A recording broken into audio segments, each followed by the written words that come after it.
मैं प्रीति सिंह आप सभी का इतिहास की क्लास में बहुत बहुत स्वागत करती हूँ। दोस्तों, अभी तक हमने सिंधु घाटी सभ्यता से रिलेटेड जितने भी तथ्य थे उसके बारे में चर्चा की थी। अब उससे जुड़े हुए प्रश्न देखेंगे हम लोग। चलिए शुरू करते हैं। पहला प्रश्न है, सिंधु संस्कृति से संबंधित स्थल मांडा किस नदी के किनारे स्थित है? मांडा किस नदी के किनारे स्थित है? यह चिनाब नदी के किनारे स्थित है। यह जम्मू के अखनूर तहसील में चिनाब नदी के दाएं तट पे स्थित है। सिंधु सभ्यता का यह सबसे उत्तरी स्थल है और इसकी खोज 1922 ईस्वी में जेपी जोशी जी ने की थी। इस स्थल पर प्राक हड़प्पा, हड़प्पा और हड़प्पोत्तर काल के प्रमाण प्राप्त हुए हैं। ठीक है। अगला क्वेश्चन है, मोहनजोदड़ो के महान स्नानागार की खोज किसने की थी? तो महान स्नानागार की खोज किसने की थी? आर.डी. बनर्जी ने। मोहनजोदड़ो की खोज 1922 ईस्वी में मिस्टर राखलदास बनर्जी जी ने की थी। इन्हें आर.डी. बनर्जी के नाम से भी जाना जाता है। ठीक है।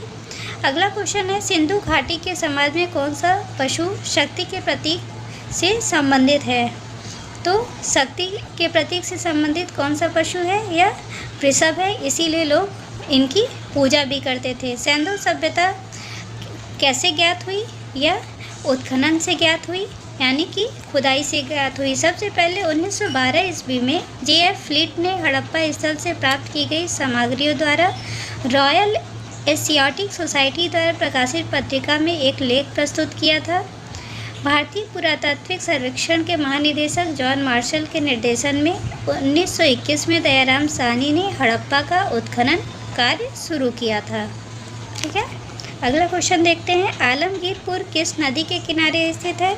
इसके बारे में हम सभी ने एक बार चर्चा की थी कि आलमगीरपुर भारत के पूर्वी क्षेत्र उत्तर प्रदेश में स्थित है। यह हिंडन नदी के किनारे स्थित है, हिंडन नदी के तट पर स्थित है। ओके।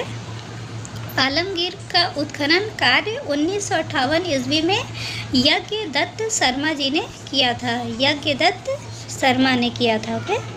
अगला क्वेश्चन है, सिंधु घाटी सभ्यता में सूती कपड़े के प्रयोग के प्रमाण प्राप्त हुए हैं। सूती कपड़े के प्रयोग के प्रमाण कहाँ से प्राप्त हुए हैं? यह मोहनजोदड़ो से प्राप्त हुए हैं। इससे यह पता चलता है कि यहाँ पर कपास की खेती होती थी। ठीक है। सबसे प्राचीनतम साक्ष्य जो है कपास के कौन से हैं? वो हड़प्पा के हैं। सर्वप्रथम मेहरगढ़ पुरा स्थल पर कपास की खेती के प्रमाण भी मिले हैं और यूनानी लोग सिंध क्षेत्र को सिंडन नाम से पुकारते थे। ये भी आपके क्वेश्चन का काफ़ी इम्पोर्टेंट टॉपिक है। अब है, गोदीवाड़ा का साक्ष्य हड़प्पा संस्कृति में किस स्थान पर प्राप्त हुआ है? तो गोदीवाड़ा का साक्ष्य हड़प्पा संस्कृति के लोथल स्थान से प्राप्त हुआ है। लोथल सिंधु सभ्यता का एक प्रमुख बंदरगाह नगर था। यहाँ से फारस के साथ सामुद्रिक व्यापार के साक्ष्य भी मिले हैं। यहाँ से फारस की खाड़ी की मुद्रा भी उत्खनन में मिली थी। लोथल के पूर्वी भाग में गोदीवाड़ा का साक्ष्य मिला है। लोथल ही एक ऐसा स्थल है जहाँ 3 युग्मित समाधियों के उदाहरण मिले हैं, जिससे यहाँ सती प्रथा का भी अनुमान लगाया जाता है। ठीक है। अगला है, लोथल और चन्हूदड़ो का सर्वाधिक महत्वपूर्ण उद्योग क्या था? तो इसका सर्वाधिक महत्वपूर्ण उद्योग क्या था? मन का उत्पादन। लोथल कहाँ है? गुजरात के मुख्य नगर अहमदनगर में स्थित है, जबकि चन्हूदड़ो मोहनजोदड़ो के दक्षिण पूर्व में स्थित है। लोथल और चन्हूदड़ो औद्योगिक केंद्र के रूप में विख्यात थे और यहाँ का सबसे प्रमुख उद्योग मनका बनाने का कारखाना था और उत्खनन में इन्हीं के साक्ष्य मिले हैं।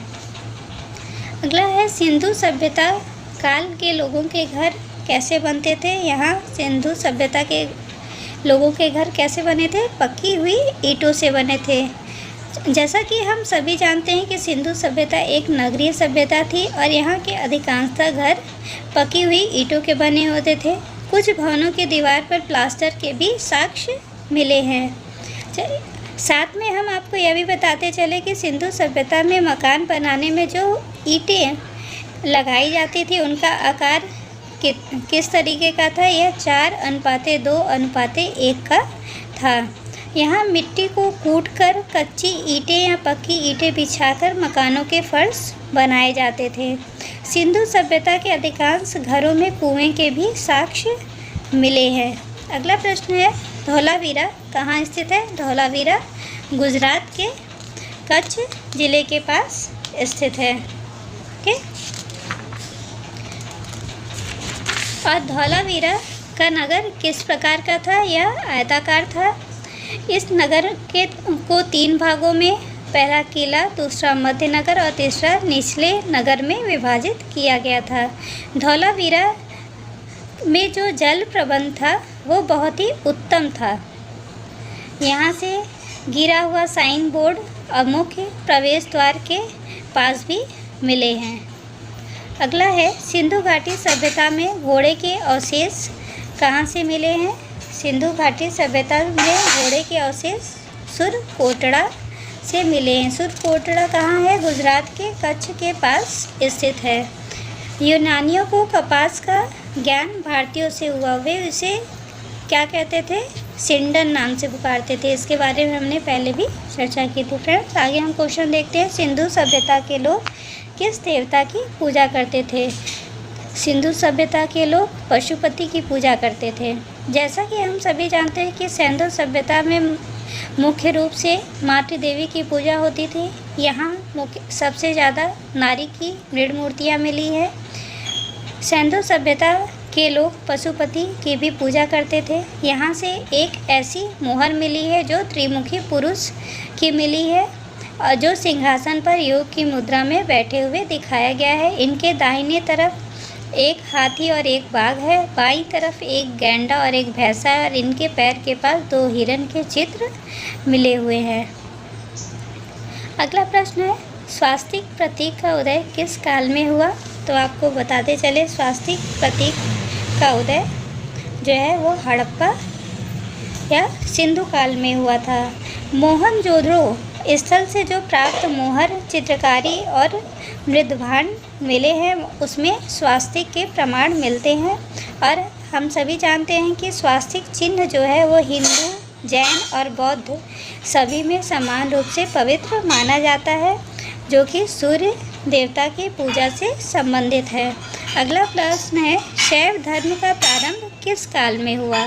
तो हम जानते हैं कि हड़प्पा कालीन लोग पशुपति की पूजा करते थे, तो शैव धर्म हड़प्पा से संबंधित है। यह शैव संप्रदाय या शिव की पूजा से संबंधित है। जहाँ मोहनजोदड़ो की खुदाई में एक मुद्रा प्राप्त हुई थी, मुहर प्राप्त हुई थी, जिसमें योगी की मुद्रा में एक पुरुष विराजमान था, जिसके एक तरफ हाथी और बाघ, दूसरी तरफ गेंडा और भैंसा खड़े हैं और इनके पैरों के पास 2 हिरण के चित्र दिखाई देते हैं। सर जॉन मार्शल ने इस देवता की पहचान की थी, जिसे शिव का नाम दिया गया था।